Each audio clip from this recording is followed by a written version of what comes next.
पूरे सृष्टि के अंदर इस चरम दृष्टि से जितनी भी वस्तुएं दिखाई दे रही है वो प्रत्यक्ष है। जो दृश्य दिखाई दे रही है वो दृश्य है और देख रहा है वो दृष्टा है।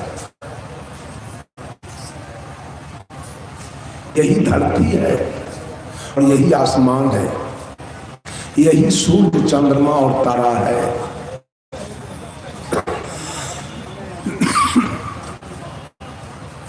जब कभी राम हुए थे, कृष्ण हुए थे, सदगुरु कबीर, बुद्ध, महावीर, दयानंद, विवेकानंद, शिवरी, मीरा, अनुसुईया थी, यही धरती थी और यही सूर्य, यही आसमान और यही तारा, यही हवा, यही पानी और यही अग्नि। आज भी है, आज भी वही धरती है, वही आसमान है, वही सूर्य, चंद्रमा, तारा, हवा, पानी, आग है। लेकिन राम किधर गए, कृष्ण किधर गए, हनुमान किधर गए, बुद्ध किधर गए, महावीर किधर गए, कबीर किधर गए? दृश्य रहेगा, दृष्टा नहीं रहेगा। आज इस भौतिक जगत के दृश्य के चलते परिवार के मोह में पड़कर मानव क्या क्या कुकर्म नहीं कर रहा है। इस भौतिक जीवन से सुख पाने के लिए महिला और पुरुष क्या नहीं कर रहे। ये शरीर एक साधन है, ये शरीर साधन है। और आप हु आर यू, आप कौन हैं?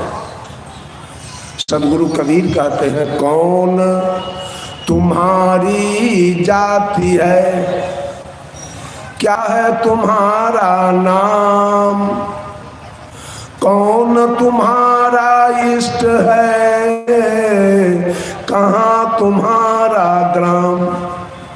बोलिए तो कोई आदमी बहुत भंडारा में खीर पूरिया चिवड़ा दही खाए हैं, अब भात दाल सब्जी, जरा परिचय तो दीजिए, उठिए तो। आपका क्या नाम है, घर कहाँ है, आपकी जाति क्या है, आपके इष्ट कौन है? कोई पता नहीं। आप हैं कौन?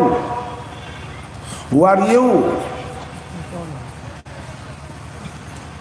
आप हिंदू हैं, मुसलमान हैं, सिख और ईसाई हैं, पारसी और यहूदी हैं, ब्राह्मण और क्षत्रिय हैं, वैश्य और शूद्र हैं, छूत और अछूत हैं, अवर्ण और सवर्ण हैं, नीच और ऊंच हैं, बैकवर्ड और फॉरवर्ड हैं, औरत और मर्द हैं, गोरा और काला है, विद्वान और मूर्ख हैं, धनी और निर्धन हैं, आंख और कान है, नाक है, मुंह है, हाथ और पैर हैं।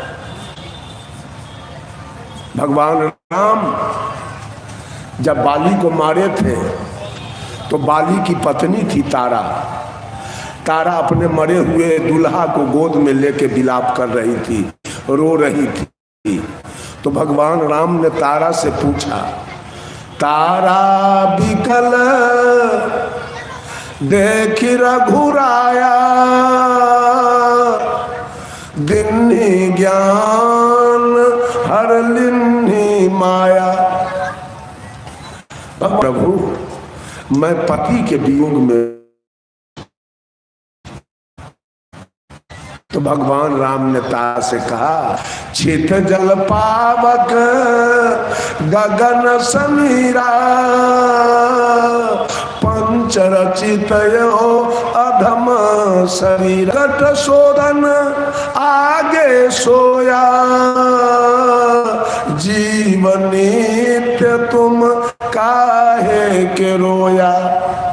तारा जो पंच तत्व से बना हुआ शरीर, छित जल पावक गगन समीरा, पंच तत्व से बना हुआ शरीर तुम्हारा दुल्हा था। जिस दुल्हा से तेरा विवाह हुआ था, जिस देह से तेरा विवाह हुआ,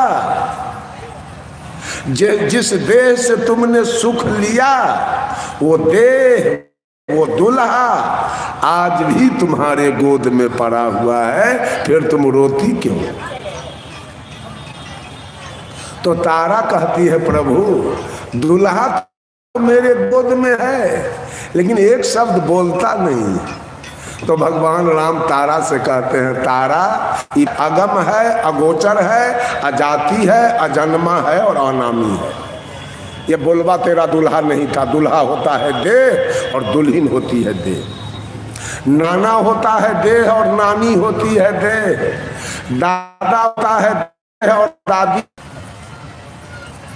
देवर होता है देह और भाभी होती है देह। बोलने वाला तो जो देवर में वही भाभी में, बोलने वाला तो जो नाना वही नानी में। बंधुओं आप हैं कौन? किस लिए यहां आए? आए किस लिए? आए थे तो कल्याण करने के लिए। हम ऑटो खरीदे बोझा लादने के लिए, किसी को ऊन करने के लिए। 4 चक्का गाड़ी क्यों लिए थे? चढ़ने के लिए, बोझा ढोने के लिए, कि किसी का मर्डर कर देने के लिए। अगर मर्डर करते हैं तो आपकी क्या दुर्गति होगी वो आप समझ लीजिए।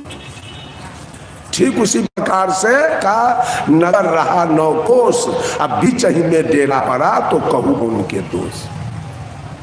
अनंत जोनी से गर्भ स्मशान की यात्रा करते करते एक मौका है, ये अवसर मिला कि आपको घूमते घूमते मानव शरीर यानी लॉटरी आपका फंस गया।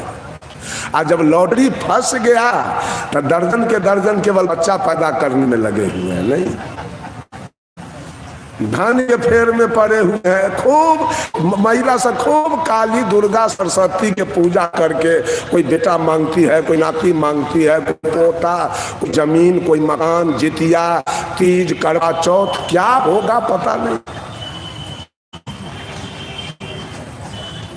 यही खेल चल रहा है। पता नहीं शरीर क्यों मिला, किस काम के लिए मिला। इसकी कोई भगवान राम ने कहा था, बड़ा भाग्य सुर दुर्लभ सर ग्रंथ गावा, साधन धाम मोक्ष कर द्वारा,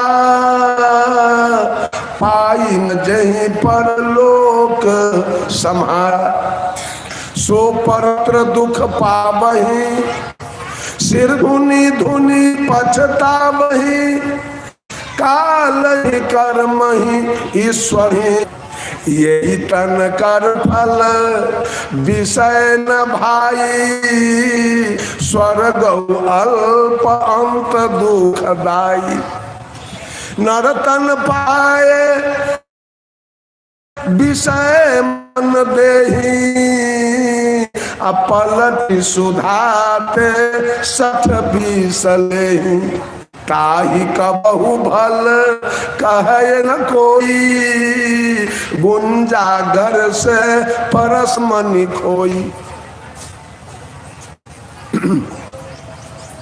ये शरीर केवल वासना के लिए मिला था क्या? अरे संग में वो 85 बरस के बुढ़िया के देखे ठोर रंगले बैठल है। किस केस रंगले? अब क्या करना है? अब तो उम्र केस रंग रंग के श्रृंगार कर कर के वासना को बढ़ावा दिया जा रहा है। सत्संग नहीं, वासना की बढ़ावा चल रही है। सत्संग वाला सुख नहीं, क्षणिक सुख। अब कुछ दिन में मरेंगे, वासना खत्म हो। यहाँ के जितने भी जीव जंतु हैं, चींटी से लेके और हाथी विशाल तक, सबका जीवन वासनात्मक है। मनुष्य का जीवन तो साधनात्मक होना चाहिए। हमारे परम पूज्य सदगुरु आचार्य श्री धर्म स्वरूप साहब एक परादी लिखे, उसमें लिखा उन्होंने, उठो मोक्षो मोहनी दस ध्यान भगन की बेला है,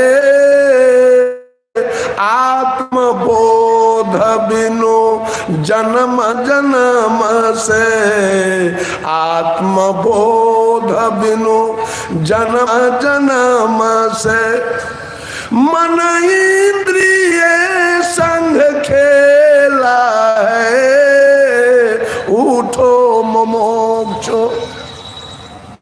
बुढ़ारी तक वासना की खेल खेल रहे। बेटा से सुख चाहते हैं, बेटी से सुख चाहते हैं, नाती से सुख चाहते हैं और पोता से सुख चाहते हैं। सुख कहीं नहीं मिलेगा। आज शरीर मिली मां गर्भ से आए तो माँ को पान पकड़ के दूध ची मिली, मौसा मिले, मौसी मिली, फुआ मिले, अफुफा मिले। कुछ और बढ़े तो कॉपी ने नौकरी मिली, और नौकरी मिली तो विवाह हुआ तो पत्नी मिल गई। सारे मिले हुए समान है, आपका कुछ नहीं है। याद कर लीजिए, आप अकेले आए थे, आपका यहाँ कुछ नहीं था, सब कुछ आपने पाया है प्रकृति प्रदत्त। बेटा पाया तो बेटी पाया, बेटा पाया तो पुतोह पाए, बेटी पाए तो दामाद पा गए, अब बेटा पुतोह पाए तो पोता पोती पाए, बेटी दामाद पाए हैं तो नाती नतनी पाए। जमीन पाए हैं, मकान पाए हैं, सोने के लिए सिंहासन तोशक तकिया रजाई पाए, चढ़ने के लिए गाड़ी घोड़ा पाए, दूध खाने के लिए गाय भैंसी पा गए, सब कुछ पा गए। अब छोड़ने की बारी आ रही है। 50 बरस से ऊपर आपका उम्र हो गया। नाना को छोड़िए, नानी को छोड़िए, दादा को छोड़िए, दादी को छोड़िए, फिर मम्मी को छोड़िए, पापा को छोड़िएंगे, सारे छूट गए। अब समय 60 पूरने वाला है, नौकरी छूटेगी, नौकरी छोड़िए, फिर पत्नी छूटेगी, बेटा पुतोह छूटेगा, बेटी दामाद छूटेगा, नाती नतनी पोता पोती छूट गया। उसके बाद खेत छूटेगा, खेत में जाने लायक नहीं रह गए, खेत छूट जाएगा आपका। मवेशी कर जाने लायक नहीं रह गए, मवेशी छूट गया। गाड़ी पर चढ़ने लायक नहीं रह गए, गाड़ी छूट गई। अब आपका ऐसा नतीजा आ गया जो घर से बाहर कर दिए जाएंगे, चूंकि खाना पेशाब और खोखी का खारा बिछौने के निकट रखते हैं, घर से बाहर कर देगा, घर छूट गया। एक दिन ऐसा समय आने वाला है, पलंग तोशक तकिया रजाई छूटा और अंत में इस शरीर को भी आपको छोड़ देना होगा। ये भी अपना नहीं है, साधन है। साधन पाया गया है, साधक ने साधन को पाया है। तो साधक साधन के जितने भी यहाँ रिश्तेदार हैं वो सारे शरीर के रिश्तेदार हैं। ये आत्मा का रिश्तेदार यहाँ कोई नहीं, कुछ नहीं। मैं न मैं किसी का और न मेरा कोई है, मैं अकेले आया हूँ। केवल माया मोह के बाजार में इतना बड़ा बाजार मैंने बसाया, एक दिन फिर सारे माया मोह को छोड़कर मैं अकेले निकल जाता हूँ। भजन में है, भीड़ आदमी का है, आदमी अकेला है। ये प्रत्यक्ष के ज्ञान के चलते जमीन के लिए, मकान के लिए, बेटा के लिए, बेटी के लिए, पत्नी के लिए, सब के लिए दौड़ते थे। और सारे दौड़ने वाले तो आपके पीछे बैठे हुए हैं। आंख दौड़ाएगा आपको, नाक दौड़ाएगा आपको, कान दौड़ाएगा आपको। कबीर साहब कहते हैं, ठगनी क्या नैना चमकावे, कबीरा तेरे हाथ न आवे। कद्दू काट मृदंग बनाया, नींबू काट मजीरा, अब 5 तोरई मंगल गावे, नाचे बालम खीरा। कबीर साहब माया साथे माया क्या नैना चमका रही हो। कबीरा मीन्स जीव होता है। हमारे जो लोग होंगे तेरे हाथ नहीं आएंगे। माया क्या कर रखी है, कदुआ के मृदंग बनाई है और नींबू के मजीरा। कदुआ बड़ा होता है और नींबू छोटा। माया दो है, एक मोटी माया, एक झिनी माया। मोटी माया जो स्त्री दाम जमीन है, इसकी माया मृदंग बनाई है, और झीनी माया मां प्रतिष्ठा ओहदा उसका मजीरा बनाई है, दोनों को बजा रही है। अरे पांचों इंद्रियानी विषय की गीत गा रहे हैं, आंख कान नाक जिह्वा त्वचा विषय की गीत गा रहा है। नाचे बालम खीरा, ये बेचारा जीव जिंदगी भरी पांचों बजा बजाता है, ये जीव बेचारा नाच करता है बीच में। नाचते नाचते अंत में नरक में ठेल दिया इसको, बस चले गए। तब पंडित के बुलाइए, सपिंडन कराइए। अब पंडित सपिंडन कराएगा, और सपिंडन इसका है सोंगर, ठेल के ऊपर पिया हवा को स्वर्ग में भेज देगा। जाओ